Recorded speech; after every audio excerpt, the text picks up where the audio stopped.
Bonjour à tous, aujourd'hui je vous retrouve pour une vidéo où je vais vous parler d'une de mes dernières lectures. Puisque je n'ai pas assez de lecture pour le mettre dans une update lecture thématique, je me suis dit que j'allais quand même le présenter tout seul parce que c'est un livre que j'avais vraiment envie de vous présenter. Ce livre, je ne sais pas si c'est un coup de cœur.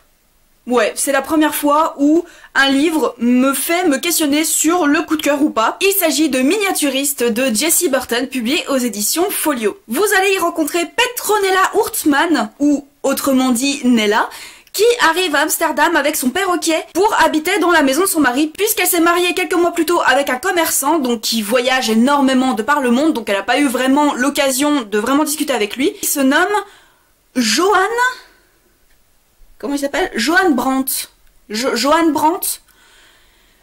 Bon, ça s'écrit comme ça, je sais pas comment on le prononce, je suis désolée. En arrivant dans sa nouvelle résidence, elle est accueillie par sa belle-sœur, Marine Brandt, et qui est aussi aimable qu'une porte de prison, et par deux serviteurs qui donnent l'impression qu'ils se moquent énormément d'elle et qu'ils la prennent de haut. C'est pas vraiment la première impression qu'elle espérait de la part de sa nouvelle famille. Elle commence très vite à comprendre que Marine est un peu la personne qui chapeaute un peu toute la maisonnée, et le jour où Johan ramène une maison de poupée pour sa femme, Marine ne le voit pas d'un très bon œil, mais Johan s'en fiche et Nella s'en fiche aussi un petit peu. Sauf que cette maison de poupée, eh ben elle est vide, donc il faut qu'elle prenne contact avec un miniaturiste qui va lui permettre de faire vivre un petit peu cette maisonnée et de pouvoir s'amuser.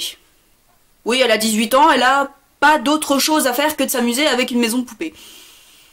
Sauf qu'en prenant contact avec ce miniaturiste, elle va finir par comprendre que les apparences sont toujours trompeuses. J'ai vraiment adoré ce bouquin, quand je l'ai refermé, j'en étais chamboulée. C'était vraiment une lecture hyper marquante, de par l'intrigue qui est vraiment haletante et on découvre énormément de nouvelles choses.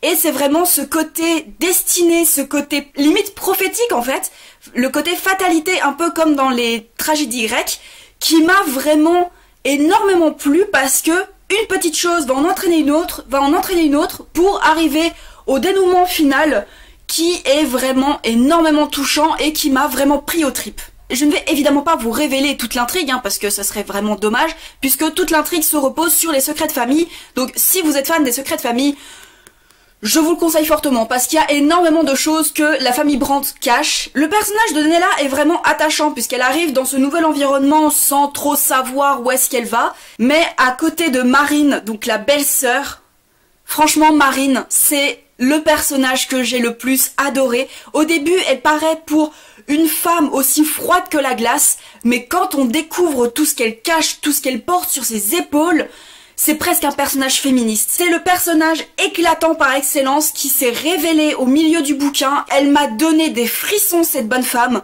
et vraiment, c'est le personnage que je préfère dans ce roman, même si Nella est attachante.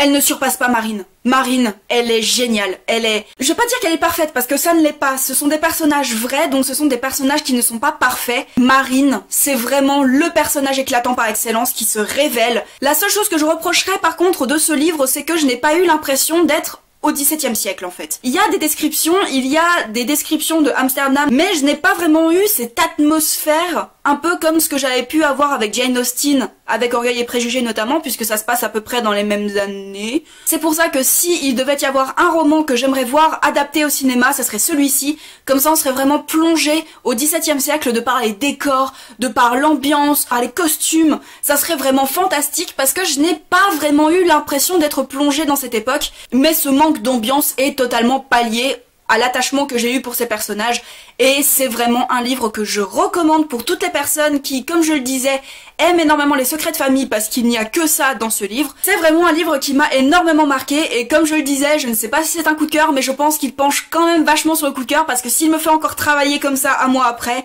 c'est que c'est au moins une lecture marquante, donc je vous le conseille vraiment. Cette vidéo est maintenant terminée et j'espère qu'elle vous aura plu. N'hésitez pas à me mettre en commentaire si par hasard vous avez lu Miniaturiste et que vous l'avez apprécié ou pas. N'hésitez surtout pas à me mettre ça en commentaire. Je vous souhaite une très bonne journée et de très belles aventures au pays des pages.